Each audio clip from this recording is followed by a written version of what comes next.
a rich man's world. I have turned the soul of this beautiful land, but that beautiful.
It ain't showing up on my feed.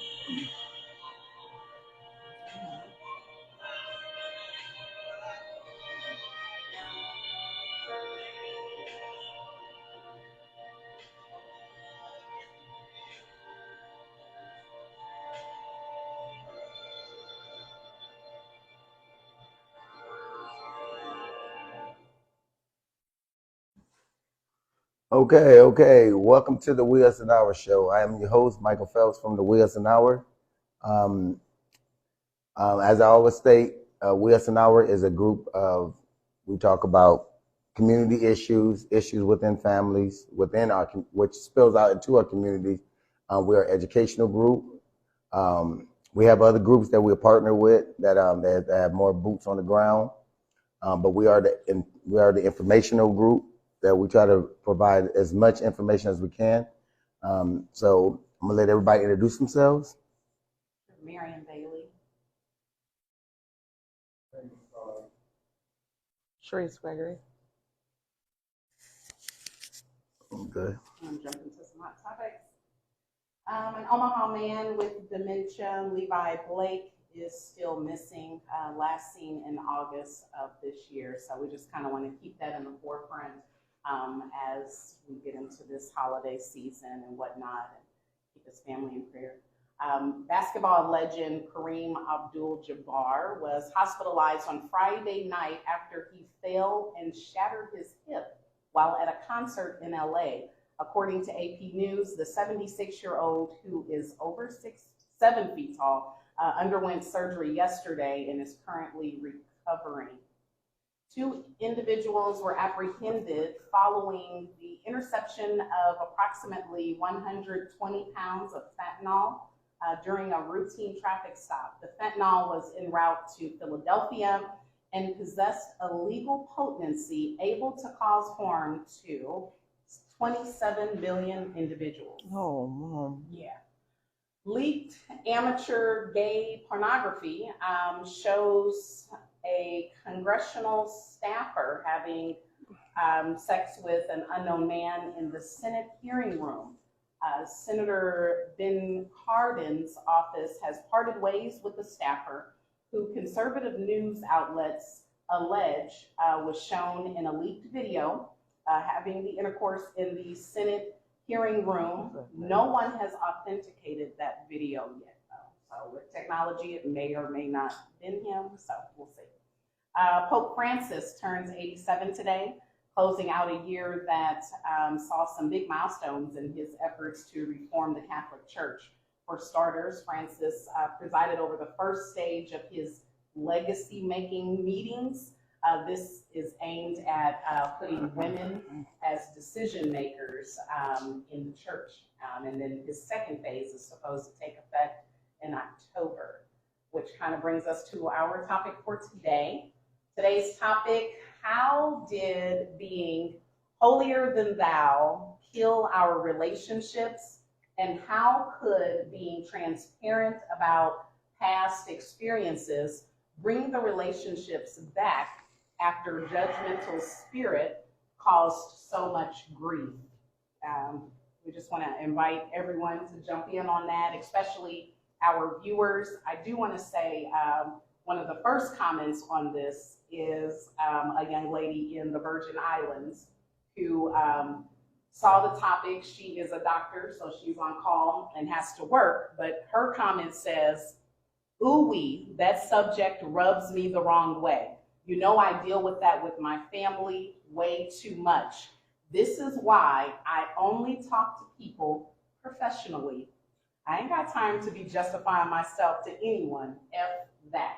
So just want to throw that out there. And this person I do know, and she does. If you are in like a corporate position, you know, you always send an email or something in writing to kind of CYA. She does this with her family. Her dad is a pastor in Seattle, and she follows up everything in writing, or somebody might switch the words that she says or comes at her a different way. And so, you know, we're dealing with a lot of this kind of stuff this time of year. So. Well, you know, that's, and, you know, a lot of times, you know, the topic ain't always about being holy and thou. It ain't always just religious. It just means that sometimes you can have I thought you didn't play that. Education over some, you know, or you can have more money than other people in the family. There's many avenues that goes along with that. So I just wanted to make sure we let that know.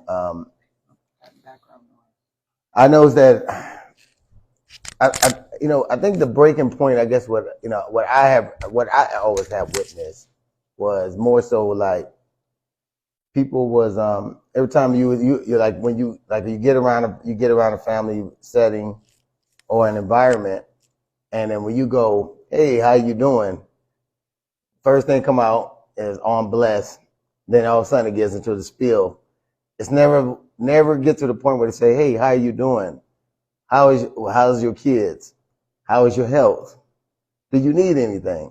We never get to that point. We always get to the point where we just start preaching at each other, not embracing one another, and then show our relationship where, you know, as we do these things, I think that's the relationship we show that we have with God, by our actions instead of our words. And I think that's what some people gets frustrated about. And even if you have an education background, you know, why every time we come around, you got to brag about what you accomplish, or you have materialistic things. Why you got to, every time I talk to you, it's always about all your possessions. You know, those things. What do y'all think? Yeah, I mean, the whole, when you talked about like the greeting, yeah, like I don't think there's anything wrong with saying "I'm blessed," you know, because that is how some people respond. But you made a good point of like going into the whole like start going into like a sermon, and that can, or scripture and stuff, especially depending on, I guess it kind of depends on who you're talking to. Like if that's how you greet certain people, that's fine. But like just even asking like a common courtesy, how are you doing, and to have like a conversation first. And if it leads to that, fine. But just kind of like general asking someone how they're doing, how their family's doing, and how they've been. I think that's important too before we start kind of going into. Just listening and just taking in everybody's comments and considering this young lady from personality. I guess when I hear that, I can definitely understand what I don't know. I can't speak for her experience. She didn't really want to detail what her experience was, other than saying that she didn't want to feel judged. And I've always been of this mindset that it's really a two-way street. It's some people who are trying to get over things, trying to make different choices in their lives, and trying to go a better direction. And sometimes people don't respect the direction that you're trying to go. Sometimes when you tell somebody that you're going to do certain things, oh, you used to do it, why don't you do it now? It's just like you judging me now. It's like, why can't my no be no without having to justify my no? I shouldn't have to justify my no. I'm glad you brought that up. Yes. Respect my no. Yes. And just like you want people to respect you in what you do, you gotta respect them in what they don't want to do. Yes. It doesn't mean that they're trying to be better than you simply because they said no. They're saying no for themselves. Respect that. And just like if you don't want to say yes to whatever it is they're asking you to do, you have a right not to say yes to. You should respect. It's a two-way street. Definitely. But you can't judge people.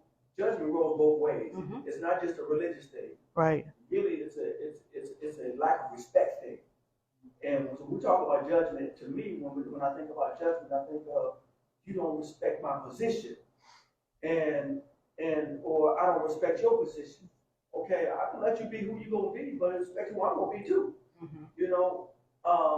And that's the thing. So, and in order for two people to get along, then in regards you have to meet each other halfway. That's relationship. Yes. Where you meet each other halfway. Okay, and when I think about that, it's like me and my cousin here. Mike, we grew up together.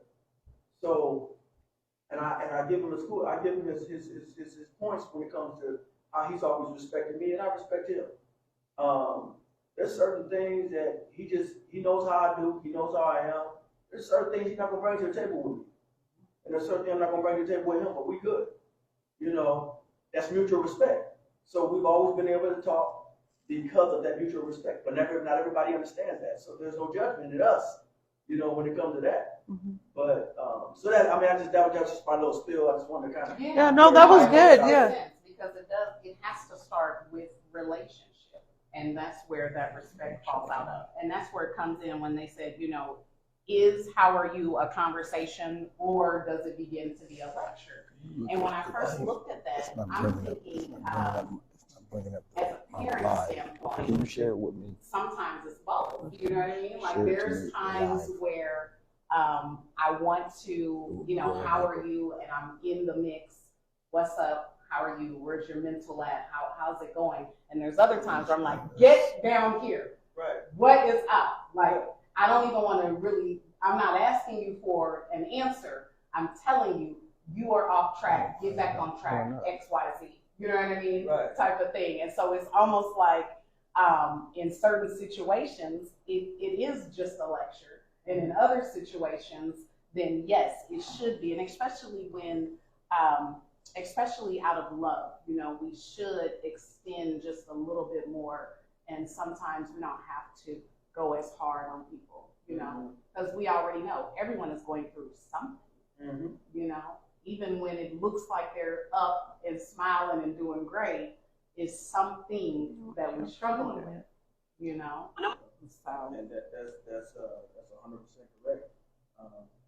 Not everybody says. Trying to pull it up. The connection. That responds and says that I'm blessed. Oh, here we go. Actually feel that way. Mhm. Sometimes they're trying to, Where do you in want me their to share mind, that? which makes perfect Where do you sense. want me to share it? Just not in the group. You don't got the live? When someone And says share it that, where? maybe In the they group? don't No, necessarily share it to feel me. that, or maybe they're not necessarily in the moment experiencing No, that, share the but yet live video. they're trying to speak something into existence that not necessarily manifested at that moment, but trying to convince themselves Right. into that place, which is nothing. There's nothing wrong with Nothing that. wrong with it. Speaking into existence. Right. Speaking Right. into, however, if you ask me how I'm doing, I say I'm blessed. What's going on? Why is it? What up? You I don't know what's wrong with me. but then on the flip side of that, well, man, ask me how I'm doing. Mhm. You know, hey, how you doing? Is it on? Mhm. You know,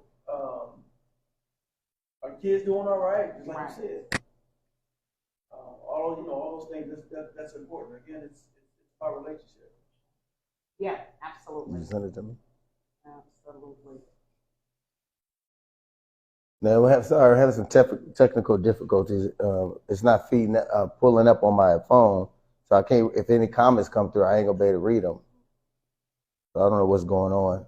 I tell you, this Facebook does not want me. It's always seems to do something to stop me from doing something. I don't know what's going on. I can't even. I might have to reboot this if it's not pulling up.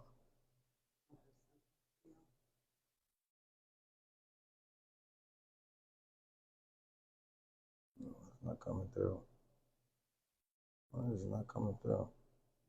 Shut it off and restart it. And we just start Yeah, it's not letting me. and then, That's weird. Yeah. you know, 'cause we don't want to keep. No, send it to the Facebook Royal Michael. Okay, I can't. That's what I was able to do what I could do. It won't allow me to. Yeah. All right, When we okay. pull up to share, it Yeah, doesn't okay. allow that. So Yeah, that's why I said why? just shut it off and then we can keep. All right, there you go. I don't know what is going on. Oh, you found it? Okay. All right, okay. Pull up to share. Got it? Yeah. Yeah, let's jump back in then. So is browbeating effective? That was one of our things that we wanted to get into.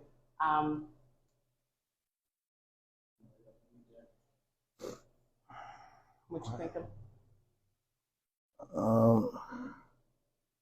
Won't let me share it. Won't let me open it up. Yeah, that's weird. I don't know what's going on with this thing.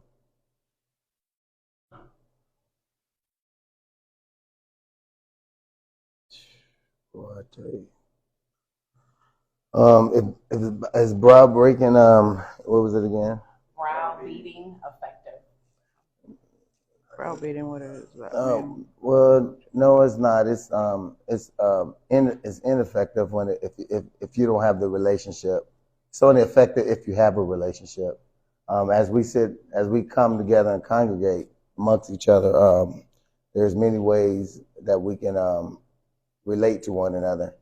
And the best way you can relate to one another has established that type of relationship. Because most people, if there's a fundamental principle and a relationship there's ways you can insert certain beliefs, certain ideals, certain things with certain individuals. You can't do it with everybody. Even if you're close with certain people, there's certain people that just have a cutoff point. And so you have to recognize and identify, like you said, respect. You got to respect the person who just don't want to have that type of relationship. Some people just want to have fun, everybody knows that it ain't always about fun, but that's just some people's perspectives. So what they choose to do, they choose not to come around because their lifestyle is different from yours. And I guess, and with two different type of lifestyles, it seems like some people feel like they can't coexist when they really can. It just understanding boundaries.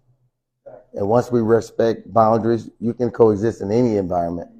We have picnics and stuff like that. There's people that like to smoke. We don't do that, but if they do that, they usually, if they got a respect for us, they know to walk away and they go do it over there in their own little corner.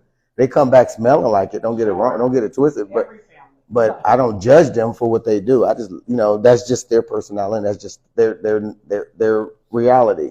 I like to have a drink. Some people don't like that. It's just what it is. We have our different philosophies on it, but my cousin, he doesn't like doing it, but you know what? He respects me and I respect him. He never seen me drunk. He never seen me out of character. When it comes to doing the family business or doing the family thing or running the family event, I'm always staying on top of my thing, and I'm always trying to be there with respect and integrity.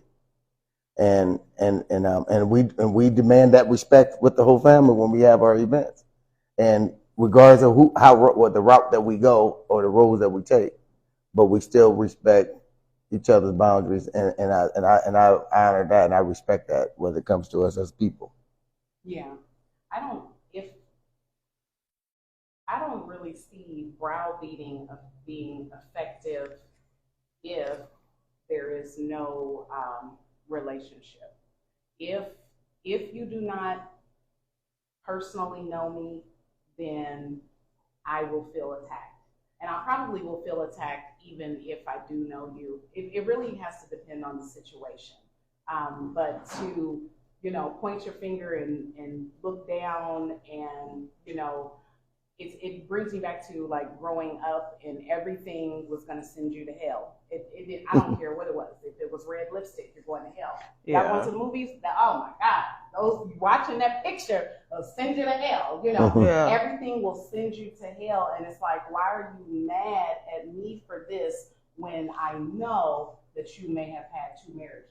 You know what I mean? And it's like, okay, so then on one end of the thing, should you have gotten a divorce? Like, you know what I mean? Like, it's like you have something in you and in your past that if you tell your testimony, that might help deliver something that might even help us have a better relationship, to understand where I'm coming from. You know what I mean? To understand that, especially when people are like going through something or grieving and you don't know it and you come into their life and like, why are you acting like this? But then when you realize, okay, I lost someone that is very close to me, you know what I mean? And then this is a process for me. Then you say, okay, I got a different respect for this because now I understand what is going on, what has happened. And then now I can be able to help you build back to, what was taken, what was lost or whatever. But without that relationship, no.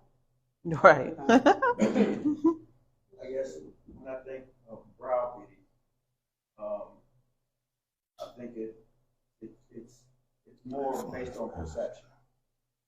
Okay. Not everybody sees it the same. One person may see it as browbeating, another person may see it as help, another person may see it even different from that. And I think the way around it, I believe that the way around it is to pay attention to their verbals and their nonverbals. It'll tell you a lot about how they're receiving what it is that you're saying. If, like now, while I'm talking, you're clearly nodding your head, you're giving me eye contact, that tells me you're in the conversation. Right. But if a person's looking away from you, if a person's trying to get up, person's turning away from you, whatever the case may be, those are all indicators that they're disconnected from you and that they really don't want to talk. That is an indicator. That right there should be enough to tell you, okay, maybe I need to change change the conversation. Maybe I need to change the subject, or even they try to change the subject with you. Okay, that's an indicator. Yes. Okay, to change the subject because they're not comfortable talking about that. But if you're insistent on talking about it, being pushy, when a person has made it clear to you that they don't want to talk about it, to the point where they got to tell you, I don't want to talk about this. Right. Okay. Yes. Right. Now that's browbeating, and it's Definitely because you're not respecting the boundaries that they have set. Right. But prior to that, then somebody else may engage that conversation just fine. They'll, it's give and take. You're encoding a message, the other person's receiving it. They encode a message, you're receiving it. You got a good game of tennis going on in the conversation. Right. You're good. Both people are serving the ball. But you have to, I believe that you just have to pay attention to when you go to serve that ball and the ball falls dead on the other side, maybe you need to back off. Yes. I can feel If that makes Yes. sense. Yeah. Yeah. You Definitely. Right. Mhm. Yeah, and that's why when in certain situations, that's why you can ask, what is it? What did you hear me say to you? Like I've had to insert that here in the last few years because what I believe that I'm saying, Excuse me. it might be coming across totally different, and these are people that I love and that I want a relationship with, that I want to build with, and it's what do you hear me saying to you? Because I don't want to offend you, but I want to make sure that you understand where I'm coming from and you can feel, and then we can kind of, feed off of that and move forward. But, And I think that a lot of times that when we're dealing with when we are exchanging with one another, first and foremost we have to understand each individual characteristics.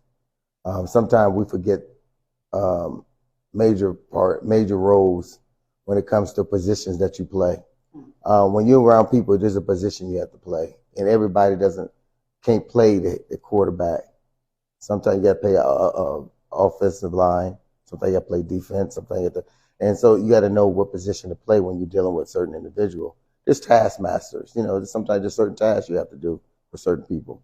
There's certain times you have to, there's certain times you have to insert certain things, certain ideals, certain beliefs, because it can ruin what you have, like your children. And there's certain things, behaviors and action that they do that could affect your children. So of course you're gonna, you have to perform a certain way. So it's not, and you have to insert certain things. So you could be browbeating people up because you might say certain things that it doesn't affect you, but you don't want it to affect your children. So you'll say certain things that people think they take that out of context.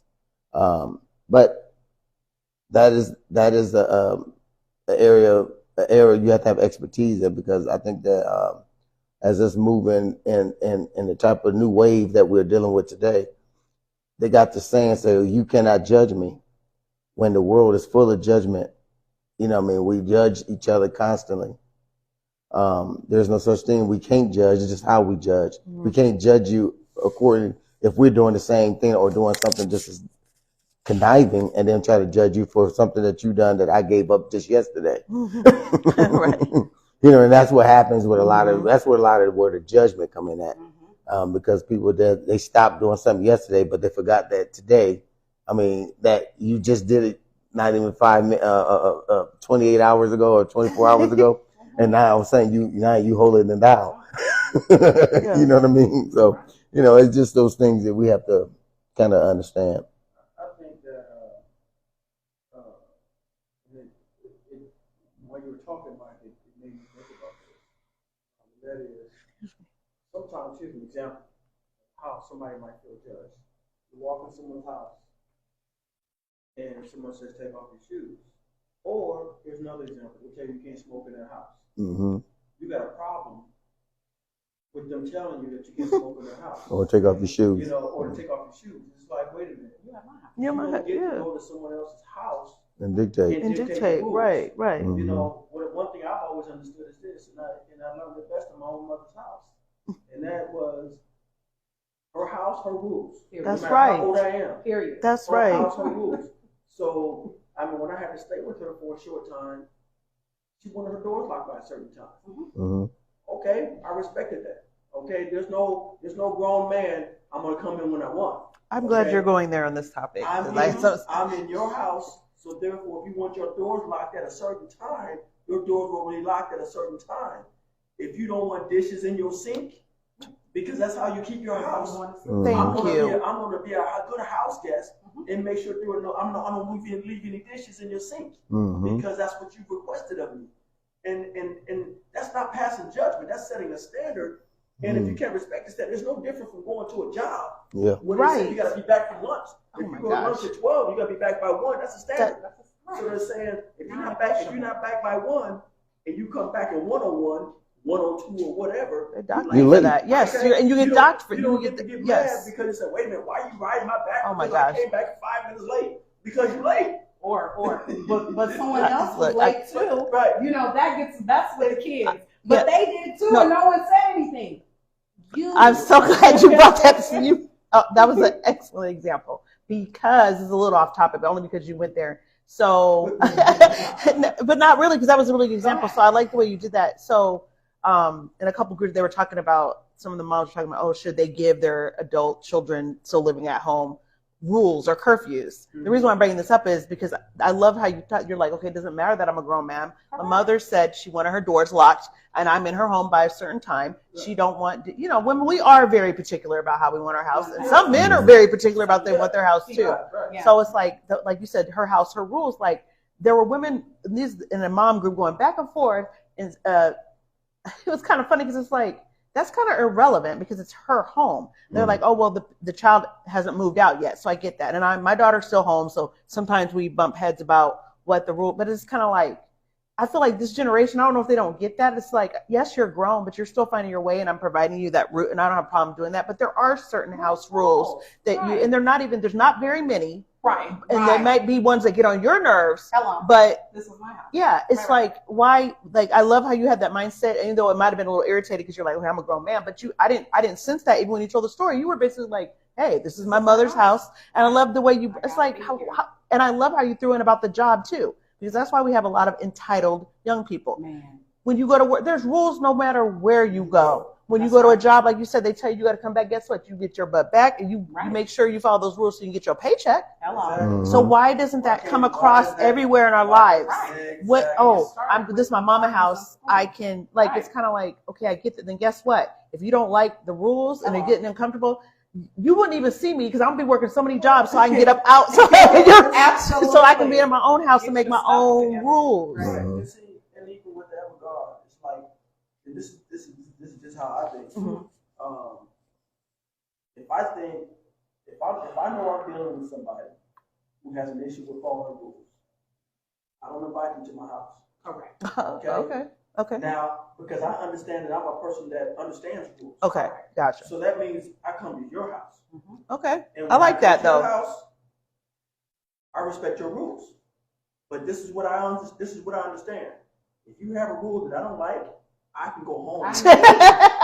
I can simply leave. Yes. We don't have to fall out. Right. We don't have to have bad blood. Right. It's just simple that, hey, you know what? That don't work for me. Right. But I'm not gonna have a problem with you for having that standard in your house. Right. I'm just simply gonna leave. Yes. I'll catch you on the phone, catch you on the flip side next time. Right. Is that and that's the thing is that, a lot of this thing with the subject matter what we're talking about today, a lot of these things can simply be addressed by respecting the other person. Yes. And when we don't do that. Yeah. We got it. So, Mr. Evans says, we are supposed to judge Allah, God, gave us the spirit of discernment. Thus, we are to judge inspired by the principal virtue of justice, peace, and peace to be multiplied. I want to read one more comment too, because my friend in the Virgin Islands, she shot me another text and she said, I can't even cut my hair because her sister can't grow hers. Why be judgmental over my hair or jealous depending on how you see it? Judgmental people are the most sensitive and weak MFers ever. And I come from the school of Bernie Mac. MFer is a person, place, or thing. So that's a moment to throw that in there. So yeah, like why that makes to me that makes no sense at all. So that tells me if she does, because like she said, that comes from a place of jealousy, right? Because what does that have to do with her? What does it have to do with her? Well, and she cut it like a knee long. Well, well, go ahead. I come after you. No, you start. No, go ahead. No, go ahead. The only thing I was gonna say to that in her response to her, how she felt about that is that you have to set boundaries with people. Mm-hmm. Don't be mad. Mm-hmm. Just set the boundary. Right. We don't have to fall out. It's just saying, hey, this is me. That's you. That's them. Mm-hmm. That's them over there. Mm-hmm. This is me. Okay. And there's nothing wrong with being me.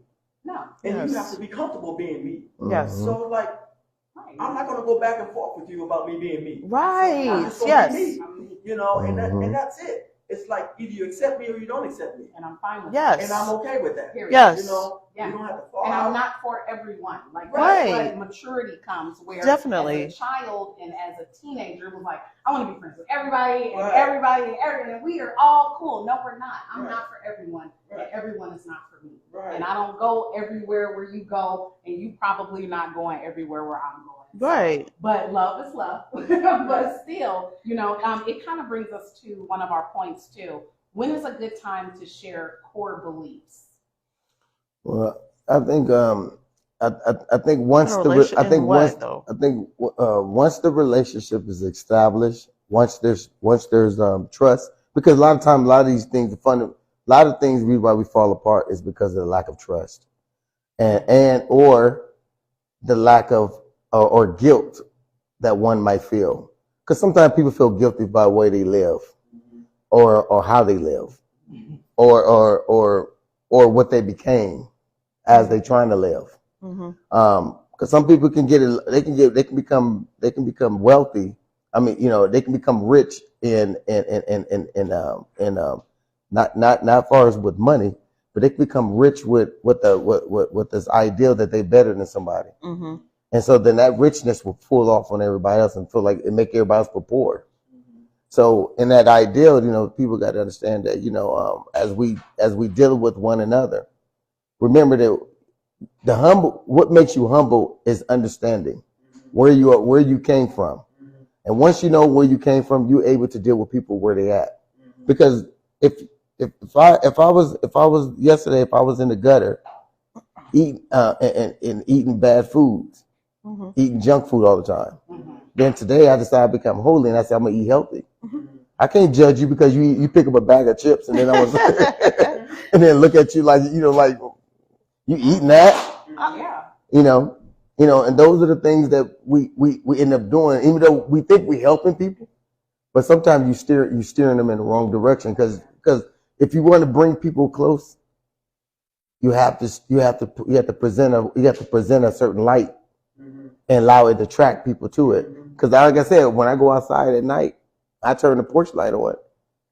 Every insect comes. I'm telling you, and they all come together, and they all different types of insects, and they swarming around that light, and they interacting with one another. Ain't nobody attacking each other. They just swarming around that light for whatever the light's producing. Excuse me. There's something that's producing that's making them all come to it, and they getting along. And they ain't eating it. I know they ain't eating the light. I don't know what they're getting from it, but they all swarm around it. But you know, there's other animals that come eat those insects because they know that they are all right by the light. So we just got to understand that, you know, be the light that you can shine and watch and see what all it attracts. You attract the bad, you attract the good, you attract the mediocre. You know. And I get that. I agree with that. Now there's another side to that though. When it comes to, again, it all boils down to, because you said something at the beginning about how it's important to, once you form a relationship. But see, oftentimes what happens is that when we talk about relationships, marriages, whatever, okay, oftentimes what happens is that those things weren't discussed at the beginning. Yeah, right. Because those right. things weren't discussed at the beginning, you entered a relationship, now you got feelings involved. Okay? Yeah. Now a person's saying, wait a minute, I never agreed to that, but we never talked about that. Right. Right. And so before the relationship is formed, in other words, before you sign any contract, you need to read the fine print. Yes. And you need to read the fine print of any relationship before you enter it, so that you determine, it's like the scriptures say, you know, how can two walk together unless they agree? Yes. You have to know what it is that you're agreeing with before you sign that dotted line. And oftentimes people are in such a hurry to get into the relationship that they push all those important conversations aside. And then they're mad later on when it could have simply been discussed in the first place. You'd have known immediately. Okay, whoa, I'm good with that. Right, whoa, right. You want that You want that monogamous? Well, no, we ain't doing that. Because, you want that extramarital? No, we ain't doing that. You need to know ahead of time where that person's mind is, and they need to know ahead of time where your mind is. And can I? We got any more comments before I ask? Can I ask to add on to that? So, what about if you was born into a family where the relationship is only with our grandparents and their parents set for it, but the relationship further down the line from generation to generation has seemed to cease. Remember when we was growing up, the first part of the relationship was taught us how to respect adults. And the way you respect adults is by saying yes sir, no sir, and because you showed a sign of respect and bowing to the authority. Okay, so then all of a sudden you got the next generation and say, "Oh, I thought that was too hard." So now, yes. Okay, they'll tell you don't say yeah because it sounds nasty. So they go into the word yes. So disregard what the elders was teaching, yes sir, no sir. So then they said, well, you start saying yes. So then after the yes came in from that generation, then the next generation said, oh, shoot, we only saying yes, so I'm gonna start saying yeah. Or they gonna start saying bruh. And now the kids today, yeah, bro. What's up, nigga? And they saying it to their parents. Yeah. Well, I was just sitting next to somebody. And that's the thing, right? That comes from those what I call, and there's this book. It's called Dignity. If you've ever heard of it, that's what's called a dignity violation. I like that dignity violation. A value violation. Mm-hmm. In other words, when you have respect for somebody, you respect their value. When someone tells you what their value is, you respect it. The very simple fact that you feel that you can talk to them in any old kind of way and disrespect their value or devalue them, then you don't understand why now they're mad at you. They're mad at you because you tried to devalue them. Yes. Most arguments happen simply because both people, one person, two people, or both people feel like they've been devalued in the relationship. Yes. So when our grandparents taught us to say yes sir or no sir, they were trying to teach us as young people to have value for people. So I mean, even to this day, I'm yes ma'am, no ma'am, yes sir, no sir. Even to adults. Just out of respect. It's not me. Now I had one guy tell me, hey, look, now that's my dad. A lot of people don't. They'll be like, they'll tell you you don't do that. And I ain't done it too. Don't call me ma'am. But even though I was brought up to say, no, I'm showing respect to you. You think about the movie Coach Carter. When he called him sir, don't call me sir. He said, no, we have respect for each other around here. That was the whole point. He was trying to teach them how to have respect for one another. We don't call each other the N-word because we have respect for one another. And that's the thing is that, again, it always comes right back to that respect thing. It's like that the word respect keeps popping up. Because in order for two people to get along, there has to be an agreement on what the boundaries are. Yes. What's gonna be allowed and what's not gonna be allowed. Just like a marriage. What's gonna be allowed, what's not. Hey, we ain't doing no extramarital affairs here. Okay. If you wanna have another man, or if you wanna have another woman, or if you even want to try to involve somebody in our relationship, that's a no-go. Well, then that you want to know that before you say I do. Right. You definitely got to be on the same page with that. You don't want to get into a relationship. You found her in a bar, okay, dancing on tables, naked, right, and then you have a problem with her dancing on tables naked after you get married. Right. Okay. Well, wait a minute. That's the discussion you should have had before you said I do. There should have been an understanding. And then she would have said, no, I'm going to continue to dance on tables and be naked. And then you would have had an opportunity to say, well, then I guess that don't work for me. Right. And the funny part is that, with these type of relationships, we have people that always looking for ways to feel a certain. I see so many people looking for ways to feel a certain way when it comes to certain things. Like when we say preaching at people. Telling somebody what you want in a relationship and how you want it to go, people can assume that they're preaching at you, and they're putting their beliefs on you, or portion of their beliefs. You know, I get like that sometimes. You know what I mean? Because I'd be like, oh, they're trying to force me to do something. You know, and it might not be the truth, but it's just a thing that, you know, because everybody's so pushy nowadays, and so everybody's so demanding, but they don't give as much. You know, a lot of people don't give what they ask for, what they're asking for, and I think that's where the hypocrisy come in at. They demand this, but they don't give nothing. Well, and you know, when somebody else will go. Okay, go ahead. No, you're good. Go ahead. In response to that, again, it goes back to, in order for two people to walk together, they have to agree. And so when someone is stating in a relationship, or even working towards a relationship, and they say, hey, these are what my beliefs are. This is how I roll. Okay? And you're like, well, I don't want to roll like that. Why can't we be together? Well, we can't be together because you don't roll. Right. Doesn't line up. Right. Doesn't line up. It's like when it comes to relationships, and what I call it, you have to know what the deal breakers are. Yes. You have to know what the deal breakers are. So there are certain regular ups and downs in a relationship that are normal. Right. Any relationship, you're gonna have ups and downs. Nothing's perfect. Yeah. But you gotta know the deal. You gotta.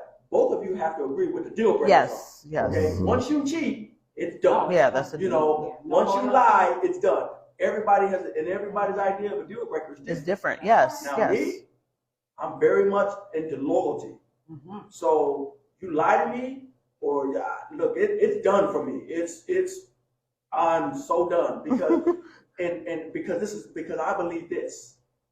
I believe that the foundation of a relationship is trust. You said earlier. Yes. And once that is supposed broken, to be, how can you even come back? You can't build a house on lies. Right.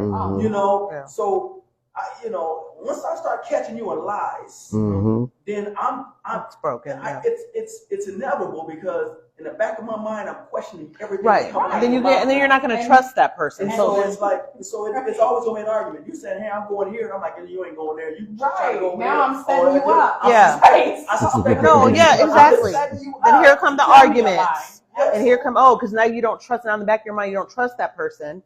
And so then you're arguing all the time, even though they might not even be lying, but because they did before, you're like. It's like the kid that cried wolf. Yes. Okay? Yeah. You once you can cry wolf so many times, now nobody's going to believe you. That was the whole premise behind that story. Yes, definitely. And it's like, once a person has caught you in lies so many times, of course they're going to question everything that you do. Of course the relationship, if they can't get past it, the best thing they can do is walk away. Leave. The best thing they can do is walk away because it's going to be an argument every day. Yes. And it's like, and if there's kids involved, now they're suffering. Everybody's suffering because in your mind the trust is broken. It's irrevocably broken. There's no way of recovering. That anybody who has a sense of understanding should come to determination. You know what? We gotta go. This is not working. Right. And to add to that, they have to go back into self and start to figure out what they have to do before they move on, because they can take all that baggage with them. Oh, they do. Oh, yeah. Definitely. They take it right to the next relationship. They don't even fix that. See, that's the thing. And the reason why that happens is what you like to call rebound relationship. That's what people call it. And the reason why that happens is because they don't give themselves enough time to heal. They don't. From what it is that they went through. Right. Okay. But then you know what they do? This is the thing that just kills me.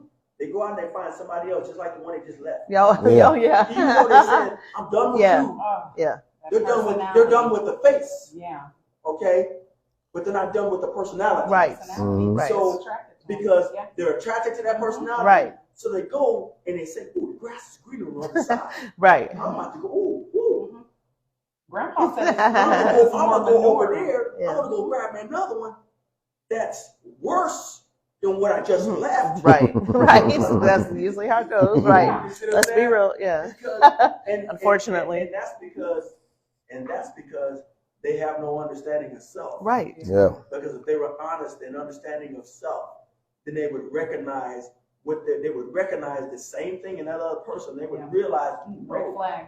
Yeah. let me go a different direction. Gotta go. But you know the funny part about that is, if you try to, if what they would call brow, if someone try to give them the advice Oh yeah. That one to make them see where they keep making the same mistakes at, No, you're a hater. now you're a hater Yeah, and you you're a judging No, me. you're a Yeah, hater. you're a Why are hater. you talking Yeah. about my relationship Yeah. here? I'm trying to be happy. You got to be Well, careful that's- with that. Yeah. That's what it And is. Yeah. that You're makes like, sense. I'm telling you because I love you. Yeah. But you got to be. Yeah. That's. I'm I thought we had a Yeah. relationship where I can talk Right. to you. But because they're not in a place to receive that. Yes, Well, and what you just said right there, 100%. not in the place. When a person, it's like, and you said it a number of times, and you talk about chumming, and you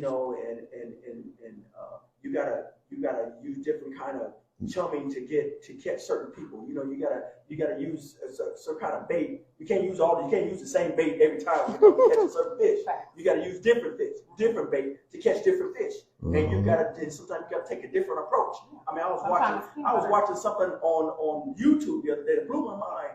There was this young lady who was by the water, and she mixed this stuff up on the side of the road, on the side of the beach or whatever she was, and then she took it and Just threw it out in the water. She just threw it out in the water and put her pole out there, and the fish gravitated to it and got caught on the hook and pulled them out. Like, wow. Smart.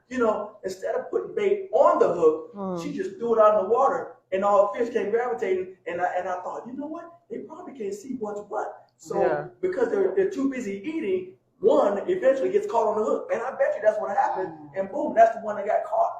But what I'm saying is that when it comes to that, everybody, you have to give people an opportunity to be ready to have that conversation.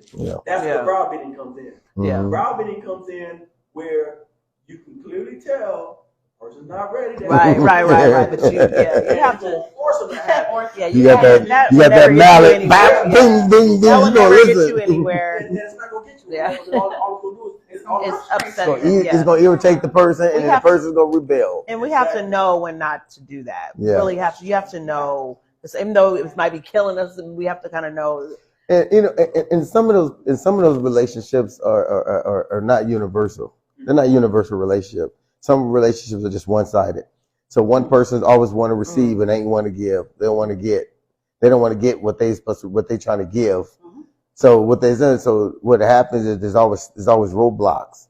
So when you do try to open up a blockage, and you try to talk to them about certain things, it could become to a point where they think you're bashing them.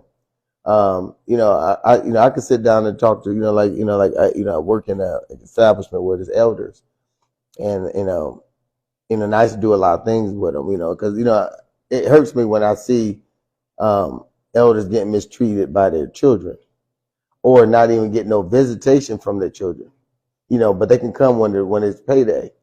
Constantly be here on the payday to take advantage of their their mother or their fathers or whatever great auntie, whatever, and take full advantage of them. And then so what I used to do, I said, I should just do stuff for them, and we'll have a little get together, get them out their apartments, because every time they sat in those apartments, they were just dying alone.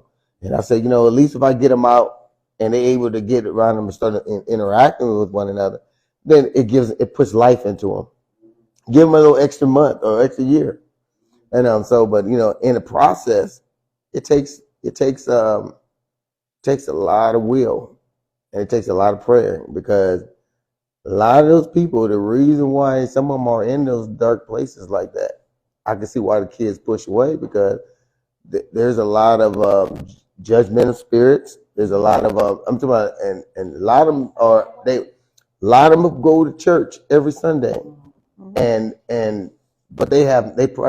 I used to say this to them in a meeting. Every time I had a meeting with them, and I get up there and I tell them, I said, I love Christ, but I hate the Christ in all of y'all. Ooh.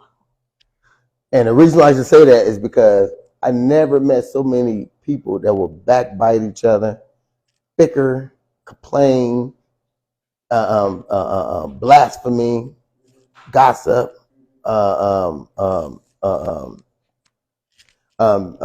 belittle, degrade.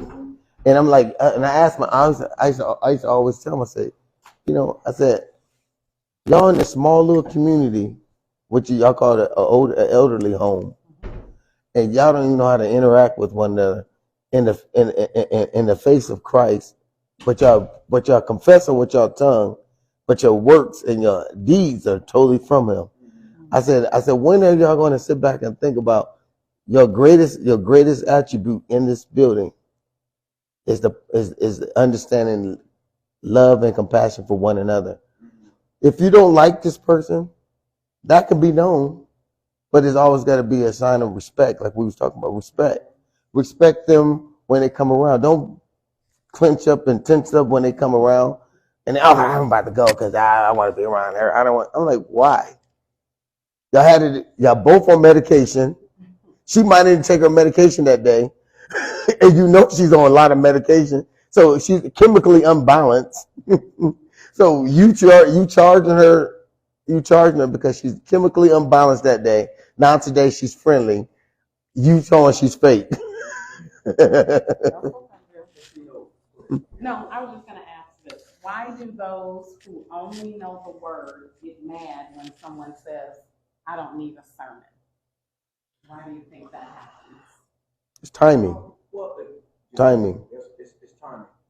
Michael couldn't put it better. That's what it is. I mean, when I would hate to say, I'm careful to say that people have bad intentions. Mm-hmm. Yeah. I think people have good intentions. Yeah. It's like, here's an example of what I'm talking about. Now, if you were about to step off the curb and walk out into the street, and I saw a car coming, I could simply say, you know what? I'm not going to say anything to her. I'm going to go ahead and let her step off the curb because you should see it for herself. Mm-hmm. I'm not going to say anything. What'd you say? I said something to her. She told me to leave her alone. So, since you know her so much, go and step off that curb. Okay? Now, I'm not saying that's the way you should be, but I'm saying be careful when you tell people, because my grandmother told me the same thing before she passed away. And that was, when people tell you something, take what you can take and disregard the rest. But if you turn people away, they will see you about to fall in a hole and they'll let you fall in it. So be careful when you tell people, you can't tell me anything. I thought about it years ago. I saw this young lady wearing a shirt. I was at the grocery store, and her shirt said 50,000 problems. You can't tell me anything. And I was just, it messed with me. I'm like, because, and I understand, I get it. People have traumas. People have things that have happened to them in their life. People have horrible things that have happened to them. But this is what I've learned, though. I've learned that no matter who you are, no matter how religious or unreligious you are, you're going to have problems. Yeah. Everybody's going to experience life. Yeah. It's called life. Life is going to happen. But the difference is this, though. The difference is how you respond to life. Yeah. When life knocks on your door. Yeah. You decide how you're going to respond. That's your control right there. Yes. But if I see you about to step off that curb, and because I have good intentions, because I care about you, I'm going to snatch you by your shirt. Right. You may get a little injury. You may even get a scraped knee. Because I'm going to snatch you hard. Because especially depending on how close that car is. Yeah. You'll get hit. And I don't want you to get hit. Right? So when people see trouble coming your way, they're going to want to help you. Now, you may not want that help, but in that regard, do you not give it to them because they don't want it? You see what I'm saying? Do you say, oh, well, I'm just going to let you get by the car? Right. No, I guess it depends sometimes. I grew up in a Pentecostal church, okay, and so we believe in laying on hands, praying, right? And one of my relatives came to worship with us one Sunday, and a member of the church came up and she just said to her, "Hey, I want to pray for you." And my cousin said, "Don't touch me. I don't want to be touched."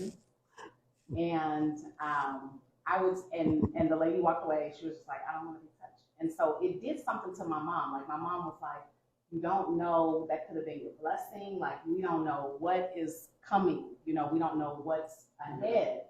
And let's fast forward about a year. She ended up getting diagnosed with cancer and dying. Like it hit her like ding, ding, ding. And so then it was like this whole thing in my family that is like, you never know who God is going to send. Right. And, sometimes we get in our own way. Don't touch me, don't do this, you can't say nothing to me, you don't know me. But God may have just sent that person there to give a good word, to take that healing. You see what I mean? To help you, and it could have extended you. There's a spin on that. There's something that was left out, and I picked up on right away. She said she came up. She said, "Can I pray with you?" The lady said, "Don't touch me." Okay. Now, just because she asked you not to touch her, you can still pray for her. You couldn't pray. Yeah, I was gonna say. Still couldn't pray. You don't need to touch. Right, but this is the thing. Being there at that time, yes, I say that too. You still could have prayed for her. You just said the word, boom. Right. But the way that my cousin was, she wasn't receiving none of that. Don't touch me. It was full on, I don't know you, this type of demeanor. But again, this is the thing. Okay. First of all, and I'm not going to go too far into this, but when the Lord sends you to do something, okay, and the question was asked, "Can I pray with you?" Okay, don't touch me. All right, Lord sent you to pray. You pray. Yeah. Now, the faith is on them. Yes. Not on the person who's doing the praying. Right. You're just simply interceding. Yes. Right. But the person receiving is the person that has to have the faith to receive what it is to receive the blessing. Right. Okay? You've done your part. Yeah. Right. Now, if you've chosen not to go because of the response that you got, okay, fine. You don't want me touching you? You don't get hit by that car. Right. What else can you do? It's back to the car.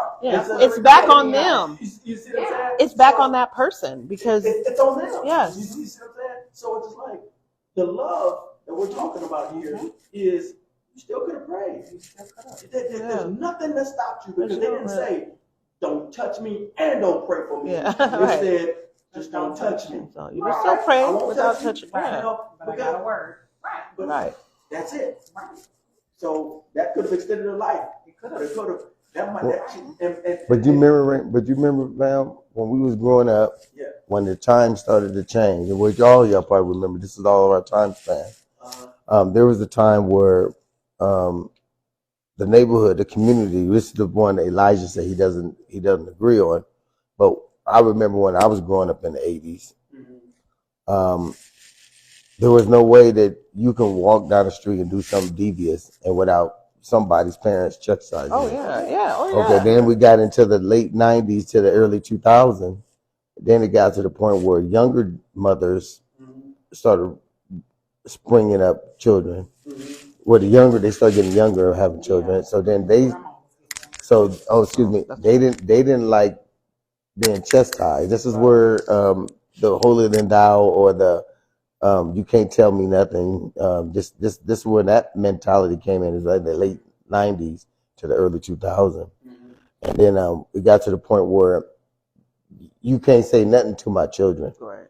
But then when the children get shot on the block, then the mothers wants questions. She wants everybody to come forth and tell what was going on and how her son got killed. Buy a chicken dinner to go And then beg the community, the same community she said, "Don't tell my child nothing," to help fund the burial. Yeah. So, and we have to always ask ourselves these questions.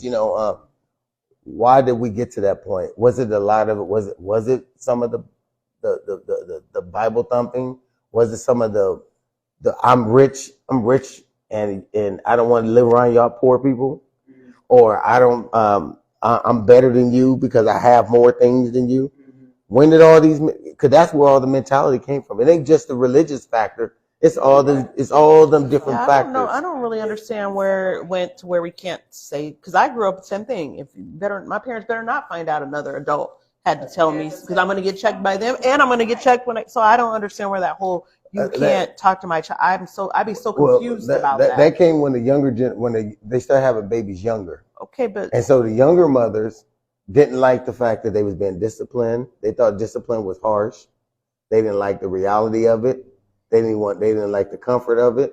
And they said that I would never do that to my children. Some of them probably felt like, oh, I got. And then I didn't. Then it started with gifts. We didn't have anything, so I'm gonna give them everything. Yes. So once that started, I'm gonna start giving what I didn't have. You didn't give them what you should have had or what you did get, because you could have gave them the same thing that your grandparents was installing in you. Now we could say maybe some of the whoopings are getting whooped with a fishing pole or that was a bit extreme. Maybe those could have been too extreme to some because some people were whooped out of anger instead of whooped out of love. Right. And that's not okay. We can say we can balance the books on that one. So let's say that as a parent though, and sorry, I didn't mean to cut you off. We have to decide that though, like maybe just take something that you grew up with. Maybe, okay, I'm not going to do that, but I'm going to do this way, but I'm still going to make sure that there's some discipline, here in the home. In some respect. And yes, I do want other people to correct my child. I don't have a problem with that. Like, we need that. The village that we all keep talking about, like, we need that. Now we can't say nothing to these kids, and now these kids trying to check us. Well, we got a lot of trauma. We got a lot of trauma within our community. Yeah. Because and a lot of that started because there was a lot of stuff that was swept under the rug, that molestations and all that. So therefore, that broke the trust for people allowing their children to come around. Because when we was growing up, we could spend out each other's house and we didn't worry about nothing. Yeah. But now you kids go spend. Oh no, we don't let nobody spend night no more. It's totally different. Yeah. You don't even see your mama. Yeah. But Raymond be at our house. I'd be at Raymond's house for a whole week, a whole month. He'd be at my house for a whole week or month. Yeah. And nothing happened. Yeah. But I'm just saying that was just how we were. Yeah, you're right. I'll say this. That actually started in our generation with the parents who said, when I grow up, I'm going to let my children have everything. Okay. Yes. When I grow up, I'm not going to spank my kids. Okay, right. Yeah. When I grow up, when I have kids, I'm not. It started in our generation. Yes, it did. It started with us. Yeah. My sister's one of them. And you know that. Yeah. So, and so it was, again, it was perception. That goes back to perception. Yeah. How I perceived or how we perceived the instructions that we got. Okay. Somebody can look at your sister and say, she's ugly. And you lose your mind. You ain't gonna talk to my sister like that. Right. But you can call your sister ugly all day. Right. You right? Yeah. Absolutely. Yeah. That's like one of But the things. what I'm saying is, What kind of sense does that make? When you really think about it, what kind of sense does that make? It makes no sense. What am I saying? What I'm saying is that when parents got to the point where they said, "Don't talk to my kids," you understand they were shooting their own selves in the foot. Because when you started not allowing your kids to be respectful to others, you were teaching them not to be respectful to you. Yes. You didn't see it. Because it was like snake venom. It was slowly shut down every part of the body. You thought, oh, you can disrespect everybody but me. It don't work that way. How am I supposed to know?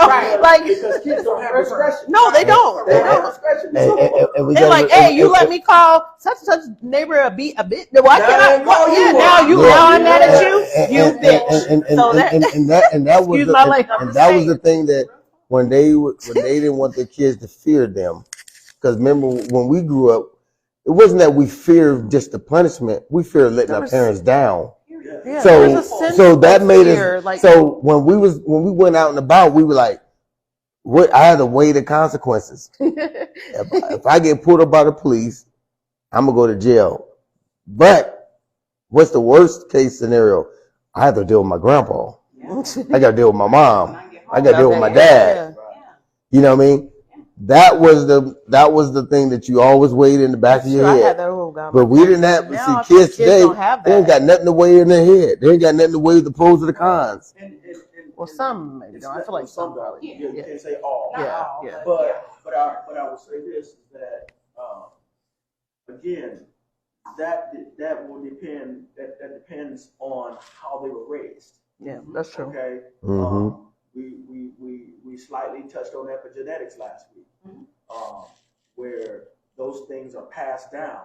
You may not necessarily went through the trauma, but the symptoms or the effects of that trauma affects you. Next generation down, or even skips a generation, it hits this generation. So you don't know why you have the attitude, but you got the attitude. Okay? That's going to require you digging in to figure out why I got this attitude. Why do I feel the way I feel? Or why, that you said earlier, things being swept up under the rug. Okay, that's where. How do you address those things? You have a family conversation. You sit down and you talk about family history. Okay, and then when you start talking about family history, and you realize, oh, wait a minute. Oh man, I'm like my grandma. I'm like my mom. Okay, the thing is that when people talk about problem, you mentioned earlier, or one of you mentioned earlier about the importance of I think you said about, well, you were just saying last week, and then all of a sudden you holier-than-thou. Oh, okay, yeah. And see, this is the thing. Kids do the same thing with their parents. Yeah. Okay. You had me when you were 15, so why are you gonna sit up here and talk to me about having a child at 15? You see what I'm saying? And why shouldn't you talk to them about having a child at 15? You definitely should, Yeah. because you don't want them. You want them to learn from you. Yes. You say, hey, it's Yes. like when I was growing up, everybody around me going to jail. I didn't need to spend a day in jail to know that I didn't want to go. Right. You know what I'm saying? I'm like, wait a minute, I'll learn from you and you and you and you. I don't need to experience it. Well, I had a choice. Yes. Mm-hmm. And how I chose to receive that. Yes. Okay? I could have been a hardhead and said, no, look, you ain't telling me nothing. Yeah. Let me learn my own way. Yeah. If I end up in jail, I end up in jail. And some kids think like that.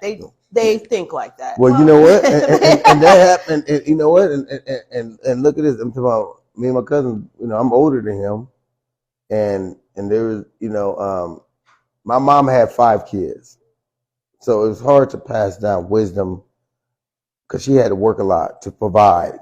So she worked. My mom worked from sun up to sundown sometimes. I mean, she worked double shifts all the time. So we kind of basically raised ourselves, and I was held to be. To make sure the house was the order was order. Cheddar was there to make sure that the cooking and all that stuff. But I had to be the one to make sure stuff got done around the house. If nothing got done, I got in trouble. So it was like That's usually that's the way it goes. So it was kind of like, and as me being a young guy, then she got a piece of a man in the house. And then when the piece of the man came in the house, so it brought friction. So now the frustration between this man and me and my siblings became intense. So now I'm real hard on them because I'm getting somebody who's over here a piece of a man they don't got no bearings to be teaching nothing or bringing anything to the table, but he's got power of attorney over the whole household. And even my mom is feeling like, okay, well, a man's supposed to rule, so she putting this man in with the reality that he's supposed to be the man of the house, but don't have no man of the house quality or qualification. So me as a young man coming up, don't have a father that's around. I have a grandfather. Blessed I had a grandfather that actually took me in. And so with that process, I got to see what a real man was, so I could rebuke that man. But I still took on his characteristics. I took on some of his characteristics because my mom and it was together for a long time. So you got to remember, even if you hate something, you can take on the characteristics of it. It's like a vampire. It bites you, and you try to prevent being bitten, but you end up getting bitten by some of the things, and you become a parasite. You become that parasite of that individual until you actually get a chance to look in the mirror. Remember, the thing about Dracula, he couldn't look in the mirror, couldn't see his reflection. So there was times I look in the mirror, I didn't see the reflection until actually I got put in jail. So the real reflection was the coffin. The jail was the coffin. So I had to lay in the coffin, and it was closed up on me, suffocated me. And I had to start going through reality. Now remember, God was sending me things before that to catch my attention. My cousin Raymond, he was one of them. It was time we'd go out, and I always wanted to fight and act the fool. And I always would challenge people, and I end up getting into a fight. He'd be like, "Oh man, I ain't come here with all that. Man, you always want to get into something." I said, and I, you know, and I used to be mad at him too. I wanted to fight him, but on the thing was, he knew I was gonna get mad. So what he'd do, he'd say this, and he'll leave and leave me there. Yeah, he'll leave me there, and guess what? He won't speak to me for a couple months and this and that, and then all of a sudden he'll come back around. He'll be like, "You okay?" Yeah, then we back cousins again. Then he'll give me the same lecture again because I end up doing it again. But as I got older, the reason why I'm using this because being holier than thou, I thought he was being holier than thou over me because he was telling me something I didn't want to receive at that time. Right. Because I wanted to please all the people around me. And I wanted to show, because most of the time I got into it because the guys were scared to fight other guys. So I would go jump and fight their fight for them. I mean, we was at the Office Air Force Base. I could have went to jail in the military police. And Raymond saved me that day because he took me home that day because they was going to take me to jail down there. Yeah, and so and so I was like, but I always wanted to prove something to other people. Oh, okay. Even I was in the midst of all them things because all the guys would always cling to me. They would cling to me and they would be like, "Oh, I got a problem with this guy," but they act like they were scared to go do something. I'm like, "Man, what you coming over here telling me for? Just go there." So then I go over there and knock the dude or sock the dude. The next here I go. I got 30 dudes rushing me. Right. And then because right here have to come in to fight for a little bit. Then we'll get pushed out the door. Then I was in there. Right. And he'll leave me. But he would not let me get jumped by myself. But he was sure get on me after that. Even though he was correcting you, he still kind of looked out for you. Yeah, he did. So and that's a good example of a boundary too. Like, hey, I'm still make sure you good. I'm right to you. I'm gonna protect you right now. Yeah. But I'm gonna check you later. Right. And he'll do that. And then all of a sudden we get outside and he'd be like, we get into a little argument. He'll leave me. But it was a thing that. It was a thing that even when you don't want to receive something at that moment, you'll get it. It takes some time. Yeah, sometimes. You know what I mean? He wasn't the only one that I had those intuitions with.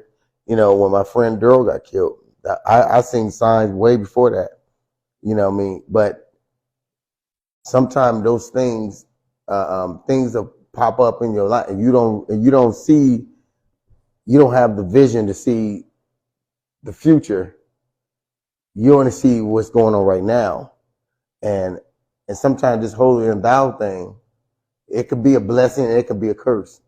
So I just want to make sure I let everybody know that it could be a blessing, it could be a curse. Sometimes people do have your best intent because you don't know if it's the mule you don't know if it's the jackass that God is sending your way that you beating on. You telling that stubborn ass to get out the middle of the road when the ass end up speaking back to you. The ass is speaking to a true ass. That was the moral of that story. You know what I mean? And sometimes you got to understand that, none of us is perfect. And we all learning from each other. Right. That's why we all lump some together in this big universe, but it's so small because we still close net with each other. So we learn from each other and we learn to navigate amongst each other. And this, and I want to thank everybody for being here because these conversations will help me grow as an individual, even though sometimes I can get beside myself. I can get mad. Like today I was mad because my phone is acting up, but I had to calm myself down and say, you know what? I'm just let it, whatever it is, let the will of God, just let it keep going. If it works, it's gonna work itself out. Yeah. So yeah, no, that's good. What tools can we use then? You know, as we've been talking about, like the bridges that were burnt down, and you know, all the browbeating and everything. So then, how do we mend those relationships, those bridges? We're getting into the holidays, people getting together. Right. What can we give? The biggest thing is that, again, we talked about perception, the way we choose to see things. Mm-hmm. Why not assume, not really assume, but why not extend credit That's a good one. towards someone?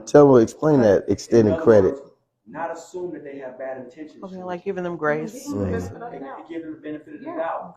When you extend someone credit, okay, take what you can use and discard the rest. Because see, like me, I don't like to see anybody suffer. I was just talking to my wife the other day, and my mother was just like, well, you know, when I was growing up, see, Mike says, you know, he grew up in the house 5. Okay, me. Oh, okay. Only child. Oh, okay. Okay. However, my mother made me work for everything. She wasn't that, you know, and I mean, and I watched her. She go to work every day. I mean, she went to work no matter what. I don't remember her staying home sick. Oh, wow. I do remember the car breaking down. I remember the winters used to be so bad that the car wouldn't start. The gas line would freeze. And that wasn't for her. That meant nothing, because she'd walk down to the bus stop and still go to work. Okay, in the freezing cold. Sometimes I would stand down there with her. You know, this is what I remember. Yeah. You see what I'm saying? And when it came to, I remember we were just talking about this the other day. I said people assumed because I was only child, I had stuff. I just got stuff. Okay. Yeah, we did. Oh, your mom could afford it. No, Because it was just you. They assumed. Okay, gotcha. But me and my mother just talking about this other day. I said what they didn't see was when my mother could not afford to buy me Christmas gifts. Yeah. It was, you know what my Christmas gifts were? Clothes that I needed. Yeah.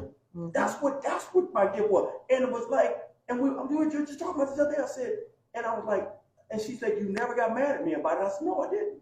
I said, because I understood. I never got mad at my mother because she couldn't get me gifts. Yeah. I was cool because we she got me what I needed. She got me clothes. Yeah. That's so you know, and you know the funny thing is, you know, maybe it's just our generation, because these kids, because I just feel like I don't remember getting mad, but then I know some people, the kids, like, well, you know, when we was growing up, everybody in the family thought Raymond had everything. But he just said why? Because he's only because everybody assumed. Right. Everybody assumed. Just like everybody thinks. Only one child to take care of. They don't know her pocketbook or her bills or what expenses she had. So even in my house, that was just one incident. Even in my house, I thought that me, Richetta, got the worst end of the stick in the house. But then when I sat down and listened to my brother Malachi too later on, it affected him the same way, but differently. You know, and even when we was growing up, you know, my mom was making good money, but there was problems. There was problems there. You know, and you know, I mean, I can't discuss those, but those issues, there was a lot of issues there. And there was times we had a half a piece of pie. We still had to split it 5 ways. And plus, there's one. And then we had to pass our hand-me-downs to each other. With 5 kids, that takes up a lot of, like, that's a lot. You know, and so you learn a lot of valuable lessons with 5, because as me being the oldest, I had all mom's attention at one point in time. Then all of a sudden, as soon as the other ones came, I had to start sharing that. Okay, right. So then I'm bitter. Right. Because and then I start getting bitter at my brothers and sisters. Yes. Because now I can't get my mom's undivided attention. No, that's what kids do. Yeah. So it is a lot. There's a lot of things that go on with that, you know. And me and Raymond kind of shared and the sad part is most of us men in the family share the same experience with our mothers and their men. We can sit down and we that's why we were so close, because we all had a story to tell about the men in our mom's lives, and we all wanted to jump on. Sure. Yeah. You know, that's how it all came. It all came down to that. So that's what made us attach each other so closely. Now, what are the kids today? Do they have that same relationship? They don't have that same relationship we had, because we had something to tie us together, and that was the men. Maybe the men was put in place for us to be close. Now, how we fell apart later on, because we also having children ourselves, and so we all went and started becoming family. But that didn't stop us. That still doesn't stop us from being close. It just put us on the thing that we got to make sure our children don't suffer the same fate that we suffer. One I thing. think we just really need to get them to understand not to take so many things so offensively. Yes. Yeah. You know, Yes. it's like just use what you can use and discard the rest. Yeah. It's like don't ever tell a person don't talk to you. You know, Yes. adults should never tell a child you can't tell me nothing. Mm-hmm. Because that child, just like that ass you talked about, Mm-hmm. okay? Yes. 3-year-old, 4-year-old, kids will tell you, hey, your breath stink. Yeah. They just did you a favor. Yeah. You know, somebody It's didn't so tell you. innocent. I mean, But what I'm saying is that good advice can come from anywhere. Yes.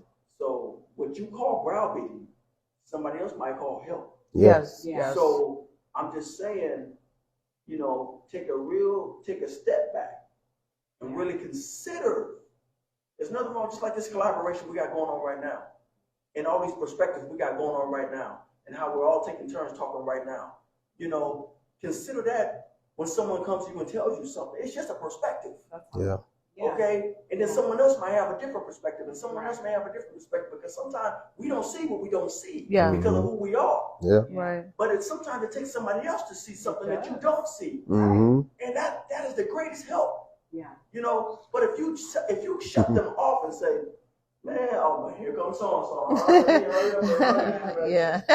Well, tell them about that. Tell them about that alcohol. Man, 'cause we lived down the street from, my grandpa lived down the street from a liquor store.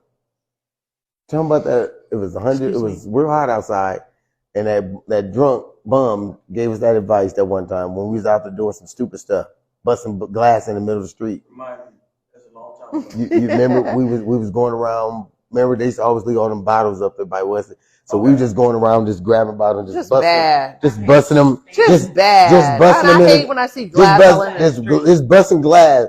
So there's a bum. He was laying by the dumpster, and he had a little fifth of Everclear. I'm talking. It was super hot outside. You remember what he had? Yeah, I'm serious. It was super hot outside. He came outside of the liquor store and stood over the trash can, the barrel. This one had a barrel trash can. Stood over it, drunk that whole fifth of Everclear, and then threw it in the trash and go, ah. Remember that? Then sat down, and we was busting bottles, and he said, look here, you little boy, you gonna mess somebody's tires up on their car. And he said, it could be your mama, it could be your sister, it could be your aunt, it could be your grandpa, it could be anybody. Guess what happened? My Aunt Charlene was come pick up my cousin Rodney, ran over that glass and tore up her tires. That's what happened. And he told us. Now he was a drunk, right? And he was a bum, but he told us something we didn't listen to. You shut up, you bum. Yeah. Right. I can tell you a story that I do remember, and that was the time the neighborhood drunk. Yeah, Billy. Yep. Billy Jellicroft. Not the name. And he's coming down the street. I'm outside on the sidewalk. Yep. And right outside my grandmother's house, standing right outside on the sidewalk. And I didn't know him. And I said hi to him. Slapped me in the mouth. And immediately, this is what he said. He was drunk. I mean, drunk. And he said, that'll teach you to talk to strangers. Ooh. Wow. Lesson learned. That's what he said. Yeah. My uncle, when I went to my uncle, it was Yeah, I was just saying. Oh, yeah. He wanted to go down. Yeah, you don't slap. But this is the thing. But this is the thing, though. The lesson that I learned from that was just what it did for me. It's priceless. Yeah, you can't pay for that kind of. You can't pay for that kind of lesson because see, a slap in the mouth or disappear. Yeah. You see what I'm saying? Right. You know, because I remember we had a pedophile that stayed right across the street from my house when I stayed up on Curtis. There was a pedophile that lived right across the street, and he's trying to get kids in his house all the time. You see what I'm saying? I don't know you. I ain't going to your house. You see what I'm saying? Trying to lure you with candy and everything. Exactly. But see, guess what? My kids do anything for some candy. Okay, I see where you're You going. see what I'm Okay. saying? Because I learned the lesson here, Yeah. okay, which is called, and there's a word for it. It'll come to me. But anyway, when you take knowledge that you learn here and you start to apply it everywhere, okay, that's what it did for me. So, and that's why I say, so when you ask the question, well, what are the tools? What can we use? What is the takeaway? Right. Don't turn people down. Don't look at it as browbeating. Get what you can get from it and then move on. You can leave whenever you want. That's right. Okay? But don't leave prematurely because you may, like you said, miss out on something.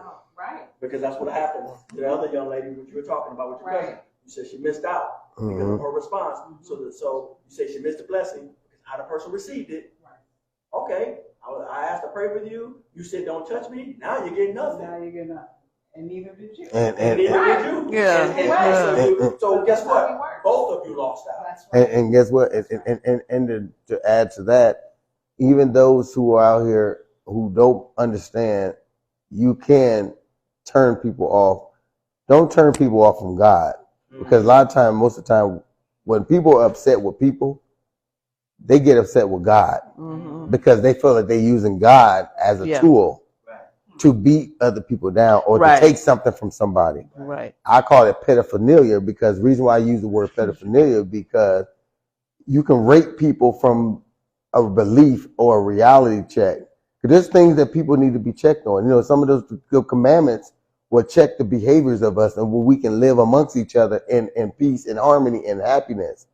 And if you steal something, if you do something to them and you say you come in the name of God and you take that from them by doing something and by stealing that from them, you just rape them and you hurt them so deeply. Now they upset with God, and they're not upset with you. They're upset with the God that they think that's in you. And we got to remember that it's the God that's in you that's supposed to be the thing that preserves us all. If we don't understand that part of our lives, then how are we going to live in harmony? We can't go around keep raping each other and thinking that we helping and think that the kids is not or the people is not going to feel feel like a victim. Victims sit around victims. Guess what? They make victims out of other victims because hurt people hurt people. That's right. Yeah. So this is what we're dealing with. You know, so don't take paraphernalia as a word that I'm using as I'm just using that because it's a true statement of what those who think that they, you know, because I got guys who think because they don't believe in God, they want to attack you because you post something about God. You're raping somebody from their belief. If it stopped a man or woman from murder, if it stopped a man or woman from robbing you, if it stopped a man from molesting you, why would you attack them or attack their belief because you believe that your belief is greater than their belief? If it stopped someone from doing something, then don't rape them from the ideal that this thing helped them become a better person. You're raping them. You don't got everything that is will always have to be explained. If what you know is effective, show me through your walk. Don't show me through your talk. Don't get on everybody's post and start attacking them because they post something that you think that, oh, that's you worshiping that white Jesus or that white God or this and that. You know what I mean? Come on now. Be a man and be understanding and say, you know what? I'm glad that you're a better person today. Because I didn't know what you was yesterday. So I'm just saying that, so, you know, that's what I get to take from that. You know, but what time are we at? Yeah. Okay, well, let's do our final thoughts and this. Who want to start with the final thoughts? You want to start it? Final thoughts?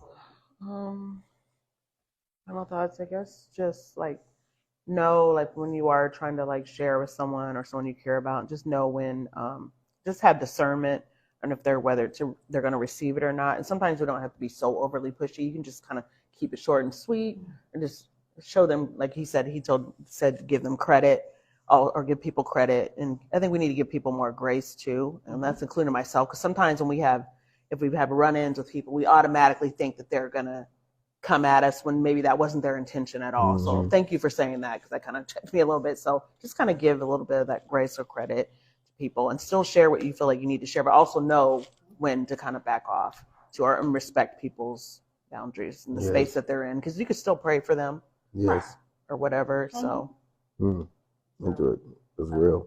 I would say that we need to remember to show some love too. I just feel like if we can show more love in our homes and in our, I know we live in neighborhoods, but in our community, we got to get back to that community. Yeah. And that community was just peace and love for me.